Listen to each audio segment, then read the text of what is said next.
Hi everyone, we're going to give folks just a couple minutes to log in before we kick things off.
Okay, it looks like we got a good number of folks in here now. So hello and welcome to today's webinar, Understanding Your Market, Making Strategic Decisions with Longitudinal Patient Data. My name is Kelly Yergo. I am the Event Coordination Specialist here at MassMedic. I want to thank you for joining us today, and a special thank you to our sponsors, AcuityMD, for bringing us this webinar today. Couple housekeeping tips before we get going. Please keep yourself muted for the duration of the webinar. You can also type any questions you have in the Q&A section below, and we'll answer them as time allows. If we can't get to all of the questions, we'll make sure we follow up with you afterwards. We have a great program for you today on how to create impactful relationships with providers and help deliver better clinical and financial outcomes. And with that, I'll turn it over to Megan Wilson, Senior Product Manager at AcuityMD. Megan? Hello, everyone, and thank you for attending our webinar today. My name is Megan Wilson, and I'm a Director of Product Management at AcuityMD.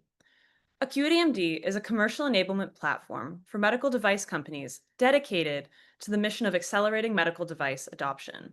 For over a year now, as a product manager, I have been leading the development of our new Care Journeys product, and I'm excited to share with you today how we've expanded our product into helping medical device companies solve their most pressing pain points around referrals. I'll now pass it over to Scott, a close development partner to Acuity, to let him introduce himself. Thanks, Megan. Yeah, my name is Scott McKay. I'm a product manager with Icotec Medical.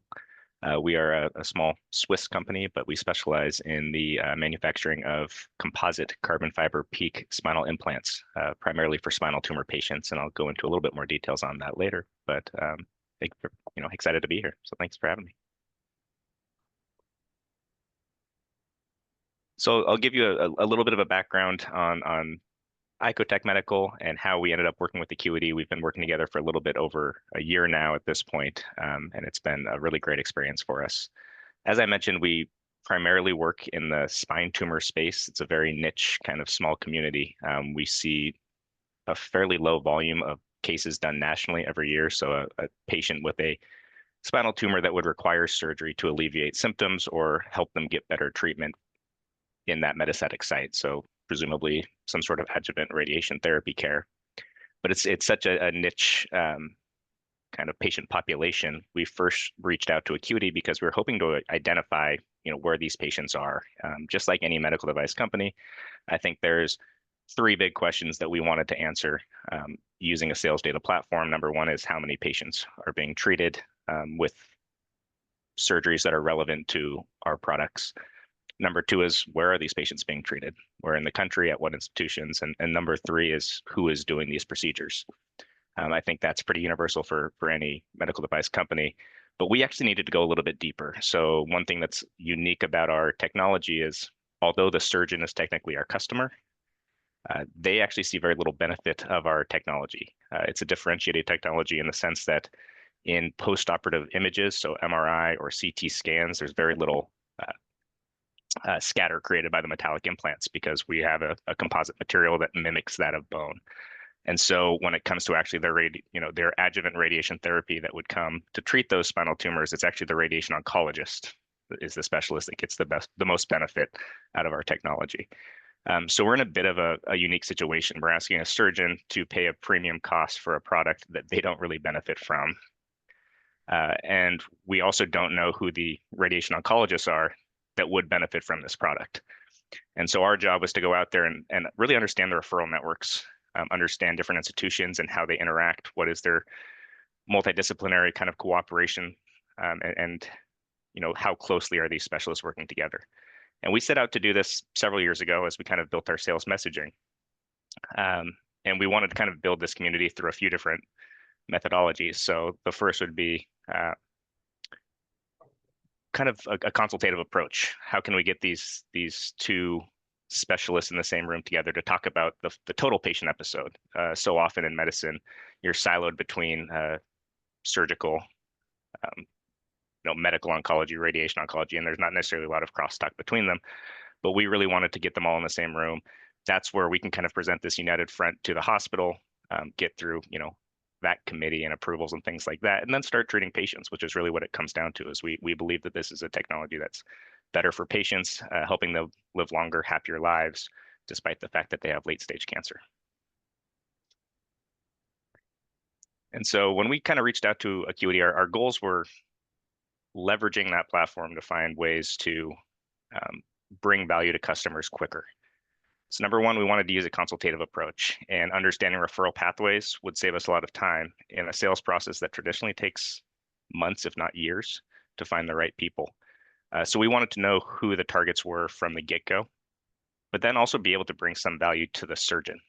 We know that they're not getting as much clinical value as maybe their downstream partners, but if we could find a way to provide some support as a partner as opposed to just a customer, we felt that there would be value in the surgeon, helping them build their, reach their professional goals, build the practice that they want to practice, so long as we could be a part of that and work with them hand in hand. The second piece was educational events. As much as these different specialists like to work together, they don't necessarily know a lot about what the other one is doing in day to day. So it's, once again, getting specialists out of these silos and getting them to talk about the entire patient episode as kind of this more holistic approach to treating these spine cancer patients. There's been an interesting shift going from traditionally these spine tumor patients were treated really palliatively, comfort measures, things like that. And that's really changed because of advancements in treatment of cancer.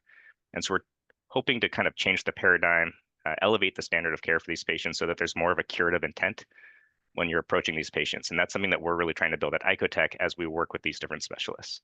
And then at the center of that, of course, is kind of our message. What is our value, clinical value proposition, and how does this technology play a role in treating these patients that are so unique, so difficult, but really an important subpopulation of patients that we want to reach and we want to help.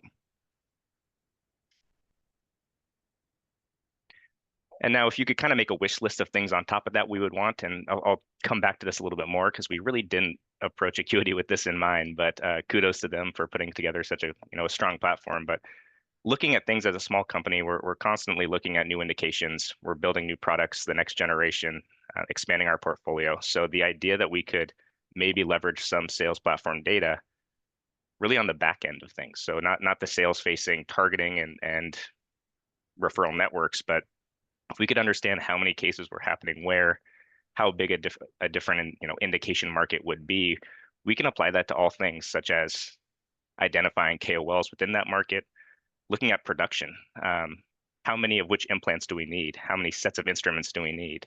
How many new headcount do we need when we take it to market? And I'll speak more on kind of our new indication, which is the spinal infections, a little bit later. But really the idea would be could we use this tool in more ways than just sales support so that we could actually kind of streamline our process as a small company and gain an advantage over some of the bigger competitive companies that we're working against. And so really it's the the Care Journeys module that Megan's been working so hard on that drew me to Acuity in the first place. And I'm gonna let her kind of explain what it is, and I'll come back and touch on why it made such a big difference for us as well. Awesome. Thank you, Scott. We just heard Scott talk about how much of a priority it was for Icotec to drive awareness with referring providers of their technology. But let's hear from the audience in a poll. So how do you all build awareness of your new treatments with referring providers?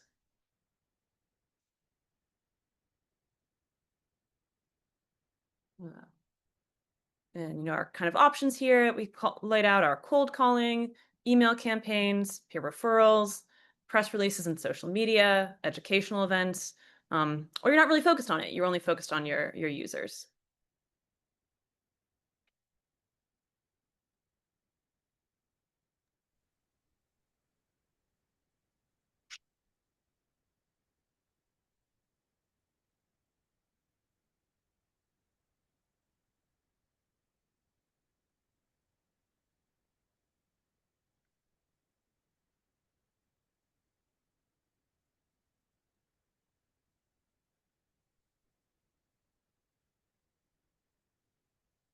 Um,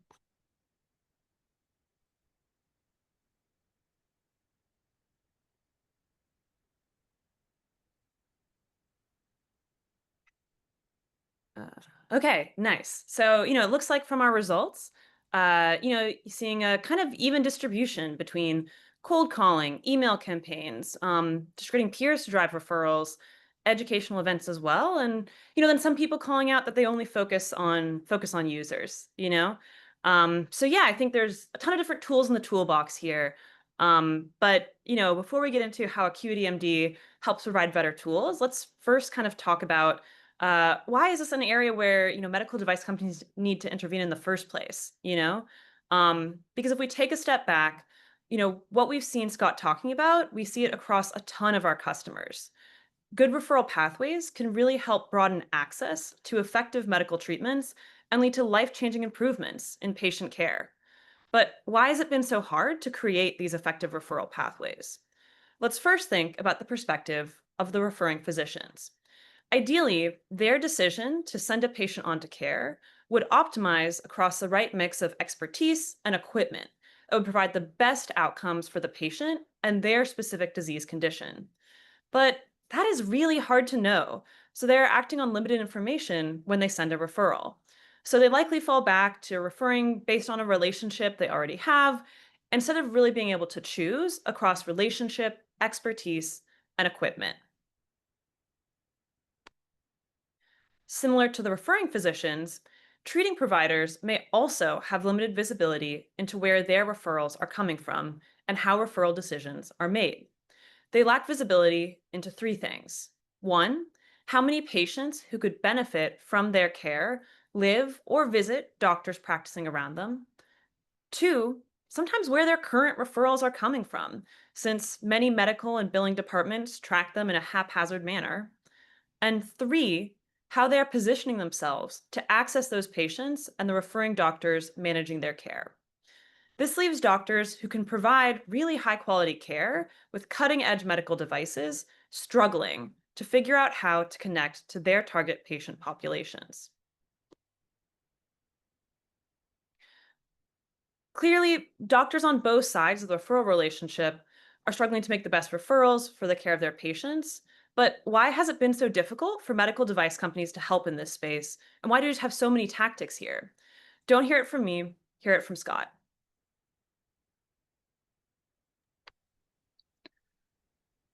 Yeah, so as I mentioned before, this was a huge goal for us. We wanted to understand, using the data that Acuity was providing, what is the path that these patients are taking, and how can we best kind of push those patients towards the customers that are adopting these new technologies and doing the most to extend the life of these patients, provide the best quality of care, things of that nature. So it starts with just the data set itself. And I think we've worked with some legacy CRMs that were not medtech specific. I think you guys are all familiar with garbage in, garbage out. It's really hard to have that high level data. Even looking at some other claims data platforms and things like that, it's really just kind of clunky to use. And so if you need to request a report and wait a week, and then you realize, oh, I needed to tweak the codes and ask for different codes, it gets really kind of onerous, and it's just a very slow moving animal. So it's really about the interface of accessing that data and being able to manipulate it in real time is what we were looking for, because once we can identify the right codes and the right people involved, it becomes a total game changer for you. Of course, we wanted procedural volume, but the referral info is really what's going to help us build our sales strategy, because we knew it wasn't the surgeon alone that was going to move the ball forward for us. We'd already kind of approached a lot of the early adopters, the ones that specialize in spine oncology care.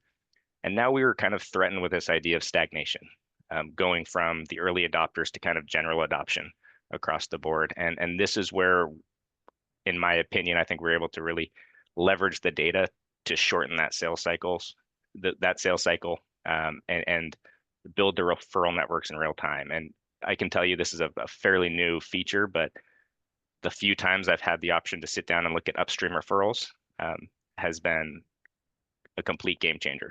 Working with surgeons, it's interesting to see, and I'll touch back on it in a bit, but a surgeon has a very clear idea of what they think their landscape, the referral landscape, looks like to them. I was speaking to one surgeon, and he said, "No, this guy is my best friend. We spend holidays together. We vacation together. Of course, I get every referral from him." Unfortunately, he's sending twice as many referrals to one of your biggest competitors. I hate to say that, but that's that low-hanging fruit that if we can identify it and bring real value to the surgeon, all of a sudden we're not just building a customer-user relationship. It's more of a partnership where we're kind of built on mutual trust and respect, and actually this long-term foundation that we're hoping to build. Nice. So, Scott just shared some of the problems about, it can be really difficult to understand where your customers' patients are coming from. So we want to open up to a poll. How well do you all feel like you understand where your customers' patients come from?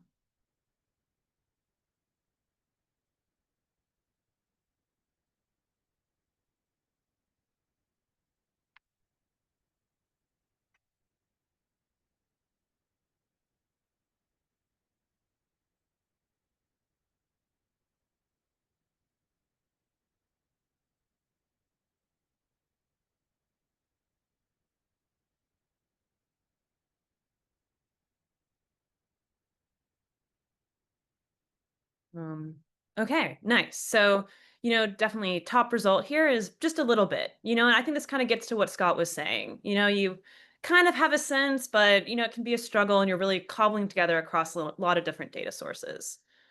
Um, so, this kind of was our motivation for why we wanted to build our referrals-oriented features within Care Journeys. Current AcuityMD users have been using our referral networks in the HCP profile to make these same sorts of decisions. But what makes our new referral pathways feature within Care Journeys differentiating is three core things. One, we use longitudinal patient data to track patients between relevant healthcare encounters, allowing us to track implicit referrals. This means we don't have to rely on poor provider compliance in documenting referring doctors' NPIs. Two, our Care Journeys data model allows you to select two healthcare encounters of your choice using any combination of medical claim billing codes. This allows you to get much more specific in terms of identifying the starting point for your patients and understanding the outcome of the referral, procedure, or surgery. Three, we display the data in a presentation-ready chart instead of just an Excel table, ensuring the information is easy to share with your HCP and can drive an effective conversation about how you can change referral pathways. This is new to the market, so some doctors will only have ever known the referral network from NPI data. So this is a great tool to provide those doctors with the new, most comprehensive data on where they have opportunity to drive patient access through referrals. Just like that story Scott just told you about of his doctor who is actually losing twice the volume that he was getting to a competitor physician. There are two core visualizations powering our new referrals workflow. The first is Upstream Care Journeys, which helps you visualize and understand your doctor's existing care team. We're currently looking at the Upstream Care Journey graph for Dr. Tran, a doctor who partners with Icotec and uses the Icotec device in their spine surgeries. We can start with the 367 spine surgeries that Dr. Tran performed in 2023, visualized on the right-hand side of the graph. In the middle, we see that around 315 of those spine surgeries were performed on tumor diagnosis patients. The doctors on the left-hand side, then, are all the doctors who saw Dr. Tran's spine surgery patients related to their tumor diagnosis in the year prior. In the application, you can filter by specialty to identify which interventional radiologists does Dr. Tran share patients with, which medical oncologists were managing the patient care, and which PCPs are also seeing these patients through their cancer journey. In most clinical areas, strong patient outcomes are driven by several different practitioners collaborating, either knowingly or unknowingly, to treat a patient. Upstream Care Journeys gives you and your doctor unprecedented visibility into who these collaborating HCPs are. They can reach out, grow these relationships, and make these collaborations intentional. In the Icotec case, now that these spine surgeons and radiation oncologists are able to collaborate much more directly, and especially in this case where the benefit of the Icotec device is primarily experienced by one specialty, the interventional radiologists, but performed by another, the spine surgeons, this collaboration can be crucial to getting value analysis committee approval, as Scott earlier mentioned.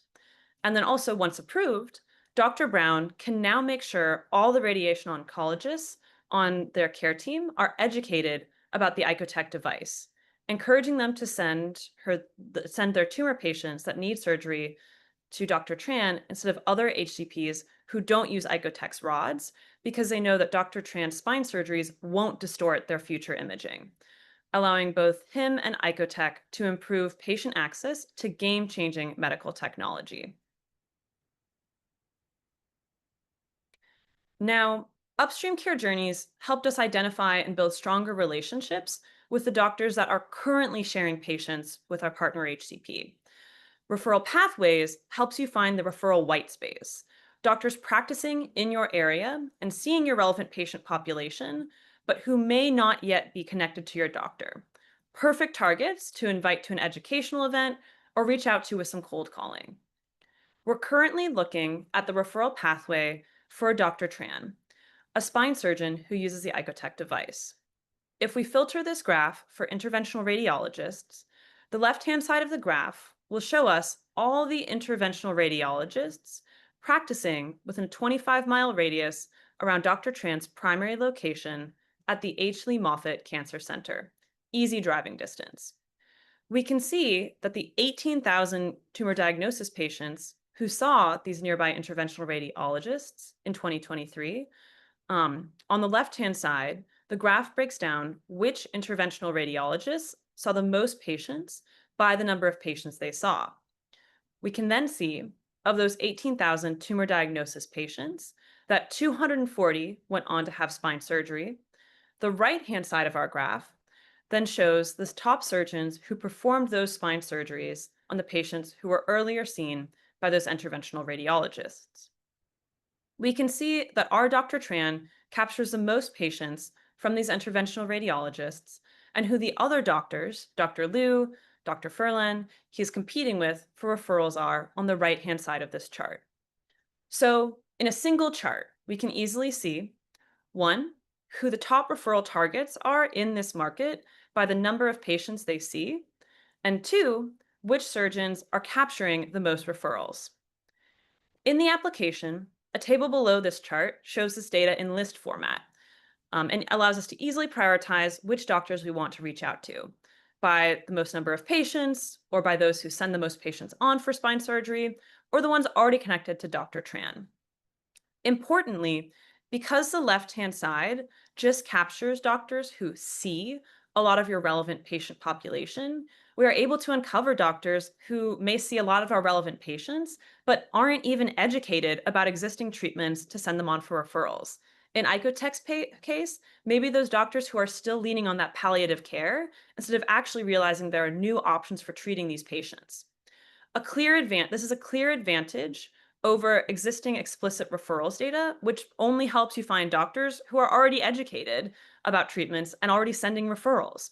Care Journeys allows you to help find the HCPs and patients who are the most in need of awareness and education campaigns to provide better care and referral options for their patients.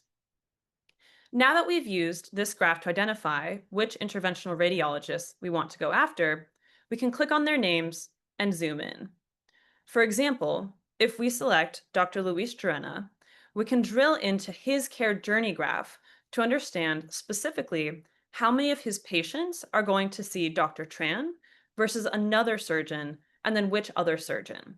So this allows us to see, one, how many new referrals we might be able to drive to Dr. Tran out of Dr. Gerena's current patient base, and two, the alternate pathways we might be disrupting if we invite Dr. Gerena to our educational event.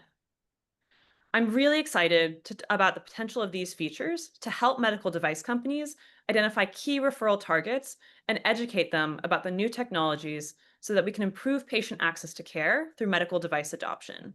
But don't take it from me. I'll let Scott talk about how he's using all of this. Awesome. Thank you, Megan. I do want to make 2 quick points. Number one, this upstream referral thing, I think was the first thing I wanted to see when you first showed me Care Journeys, and kudos, you guys turned it around in like 6 months. So very cool. You guys are a young company and you guys are just turning stuff out that's helpful just every single time, which is great to see. Number two, I don't know if you mentioned this specifically or not, but these referrals do show implicit and explicit referrals, which is great to see because in explicit referral pathways, it's only going to count if, you're only going to see that register if it's specifically written to a facility or for a doctor. But these implicit referral kind of connections is the low-hanging fruit. These surgeons may already have a working relationship with them. All we have to do is get them in the same room, get them on the same text thread even. It's really that simple. And that's where we think, and this is still in its infancy, so I'm excited to see where it goes, but that's really where we think the value is going to come for the surgeons from a partnership side. You have the opportunity to be a better partner to your specialists. You have a powerful marketing message that really differentiates you because of new technologies that you're using and the way you're approaching your patient care that resonates not just with radiation oncologists, but medical oncologists, physical therapists, nutritionalists, anybody downstream that's going to see these patients. I think there's a value add to all of those professions. So we're seeing ourselves much more as a partner. We're saving a lot of time coming to the table also, knowing what their opportunity volume is and where that opportunity lies kind of out in their region. Who is the big competitive doctor that maybe we need to try to position yourself better against? Where can we go upstream? A lot of these patients are coming in through major academic hospitals. Once they're being treated for their primary side of cancer, the idea that they would leave that university hospital and come to your hospital doesn't necessarily work. And so we're looking at ways where we can go even further upstream before these patients are even seeing an oncologist. How can we interrupt that referral pathway? And so it's just opened up all of these doors that we're looking into to see how can we best serve the needs of this surgeon who is really just trying to reach their professional goals. It could be that they want to build a ground up de novo spine tumor business. It could be that they want to publish more, or speak more, or educate, but we can be there to kind of help position them to be an early leader in this field by using this technology that we do think makes a difference. As I mentioned, if we can go back one, sorry about that. Again, your radiation oncologists are going to be ecstatic about it. It's in the same way that surgeons want to use navigation and robotics to have a faster, safer surgery. Reducing artifact for these radiation oncologists is going to set them up for success and give them every tool in their toolbox to best treat these patients. So that's a win-win there. And then, of course, the kind of multidisciplinary teamwork and having this common message of holistic patient treatment throughout the entire episode of care is something that really does resonate with the public. We've seen it with our existing customers, and it's this kind of referral pathway opportunity that's allowing us to quickly leverage that and really redefine our sales message when it comes to actually the partnership aspect of what we want to do with providers.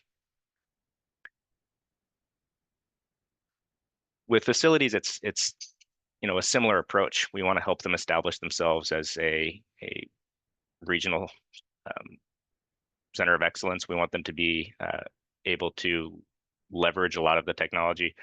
I don't want to go too far into the weeds, but some of the highest regarded cancer treatment centers in the nation, they have every bell and whistle. They have deep pockets. They have no issue.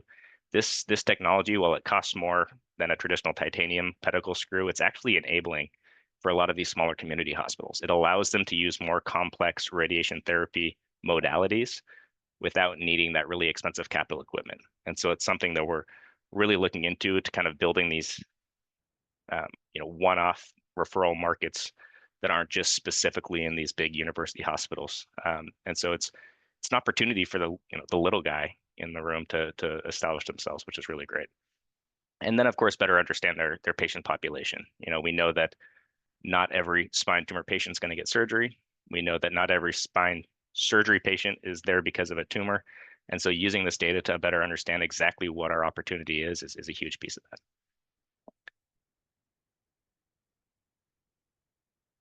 And then for us, obviously it focuses around the patient. I know that sounds corny, but we wouldn't be doing what we're doing if we didn't feel like this actually made a difference in patients' lives. But it's allowing us to reach more surgeons, more radiation oncologists, and more multidisciplinary teams sooner and more efficiently.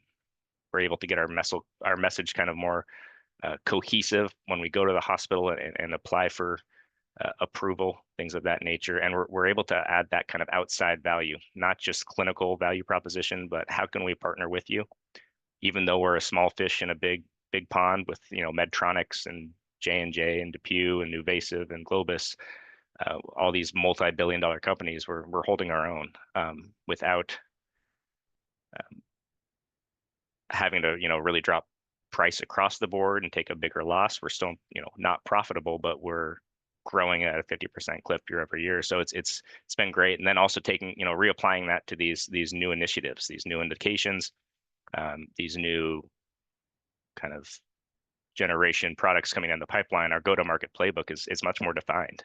When you're a startup, you really don't have much to go off, but gut feeling and maybe some anecdotal evidence. This is giving us some real hard data to lean back on and feel confident.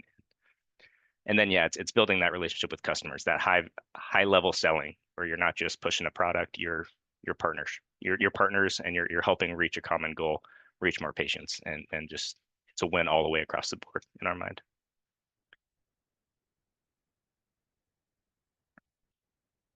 So really, what's next for Icotec? As I mentioned, we've hit a lot of those low-hanging fruit targets, those ones that really understand the technology, that have deep pockets.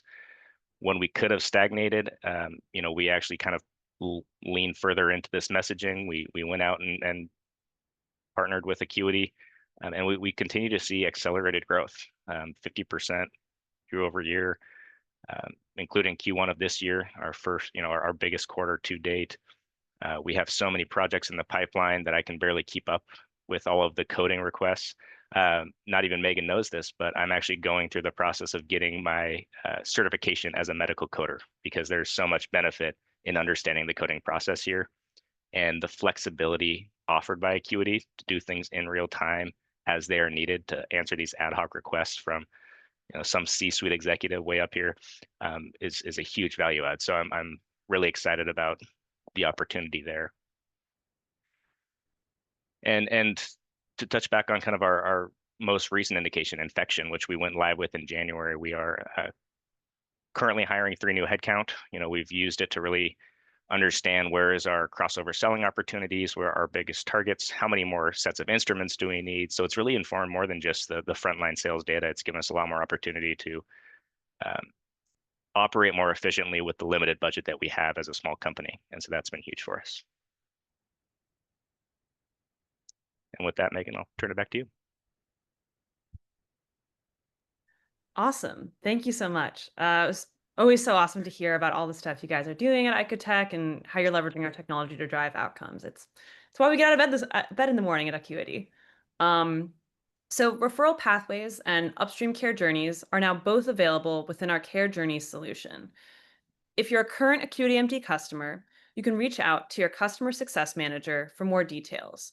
And if you're not, but would like to know more, you can reach out, you can fill out the post-event survey and let us know, or visit acuitymd.com and click the Talk to an Expert button on our homepage.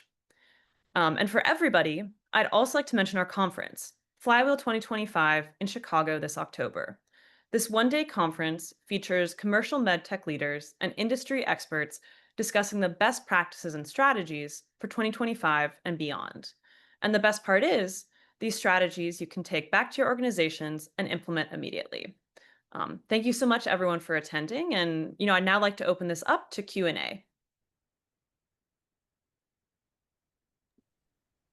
Thank you so much, Megan, Scott. The Q&A is open, so if you have any questions, please feel free to pop those in the chat. I have one right here. Scott, what is Icotec's approach to hosting educational events? Yeah, that's a really good question. And it takes a lot of forms. We do a lot of your traditional kind of lunch and learns with the surgeons, the radiation oncologists. It could just be a table of 4 people sitting there and talking about their day-to-day activities. We also kind of have a secondary kind of partnership. We started something we call the Spine Therapy Society. So it's an Icotec initiative, but it's completely separate from any sort of sales initiatives.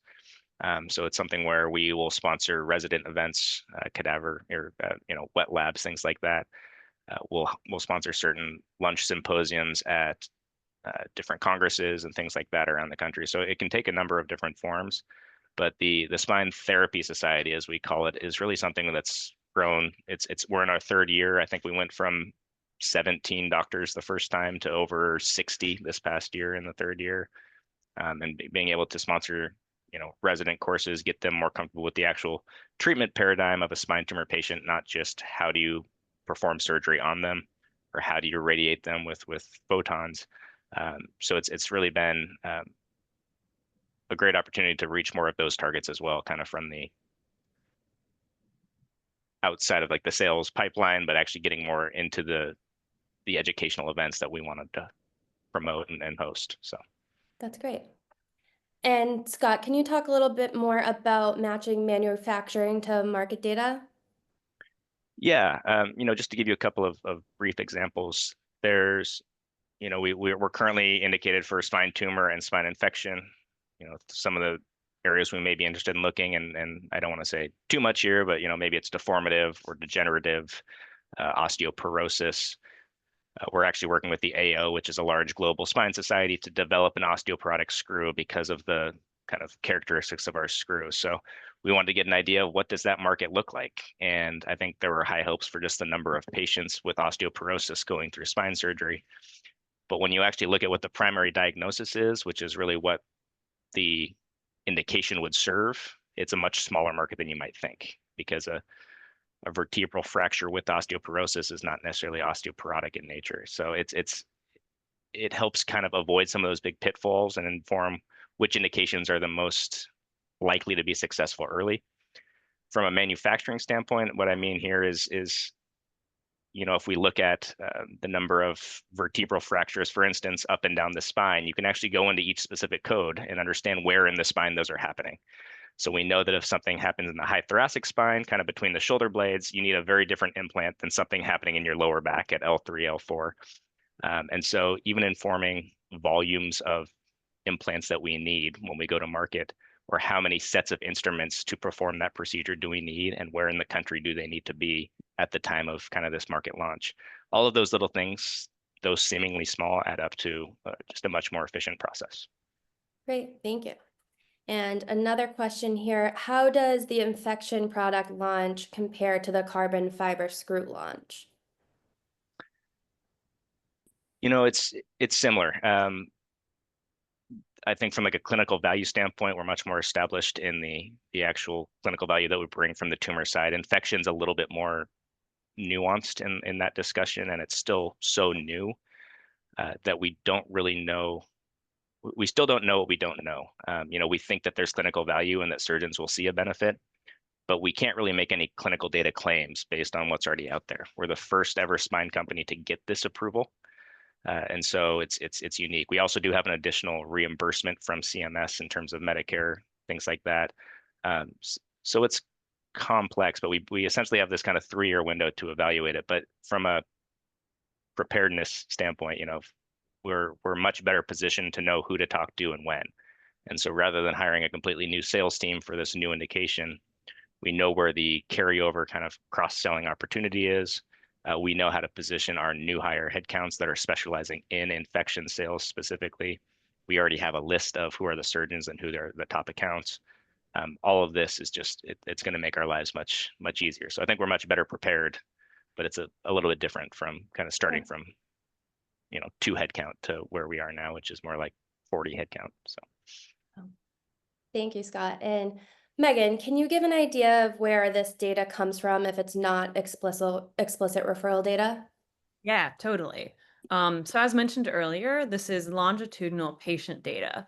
What that means is that basically, for a given patient, we're able to track them across the different claims that providers submit on their behalf. So we have a patient ID, de-identified, very compliant, no private information is harmed in this process. But we can then see, the claim as filed by their primary care doctor, the claim then filed by their interventional radiologist, the claim then filed by their surgeon, and for each of those claims, we see the diagnosis codes billed, either ICD-10 or DRG, and we see the procedure codes billed, either CPT or ICD-PCS. This means that, Scott, with his new medical coding license, can come in and tell our system, hey, I want to look at all the patients who had a claim with, this ICD-10 code and this ICD-10 code on them. And I want to see, within a year, how many of them did we see another claim for with this procedure code or that procedure code on? And you can very quickly iterate through these different examples and see that visualized in our care journeys chart. So, to back up and summarize, once again, it is kind of tracking those patients over time because we have that patient ID to link their claims together and looking at the claims data. Thanks, Megan. And this will be our last question unless any others come through. How can you identify the care team around a doctor to involve them in education? yeah, I mean, I think Megan, you can speak a little bit to this, and you even spoke to this just a moment ago. But when you see that referral pathway, there's a fairly good chance that if you are a radiation oncologist referring to or getting referrals from a spine surgeon, that you are going to be a relevant stakeholder in the treatment of these patients. And so, yeah, there's a little bit of inference going on, but it's giving you a pretty clear pathway of who your high level targets are. And you can still use the general encounters platform that Acuity offers to look at those explicit referrals and get an idea. But the Care Journeys module actually gives you kind of an idea of the low-hanging fruit and those relationships that exist that maybe haven't been solidified or built on, which I really think is where a lot of the value is. Yeah, totally. Couldn't have said it better myself. There's a bit of inference involved, but if there are 10 patients shared between 2 doctors, there's likely a bit of a relationship happening there. And we did receive one more question. Is there a way to tell if other surgeons receiving referrals are using competitive products?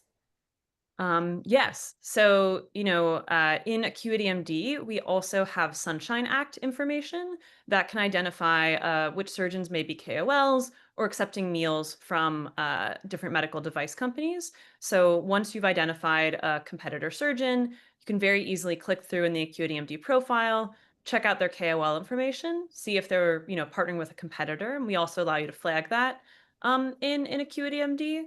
Another option sometimes available in certain clinical areas, if competitor procedures directly map one-to-one with procedure codes, is that we can actually use Care Journeys to visualize that. So instead of just having kind of spine surgery there, say a competitor to Scott's product, not in this space, but uses a different set of codes, we can map that in that same graph so we can see which surgeons are using the, in this case, Icotec procedure and which are competitor procedures.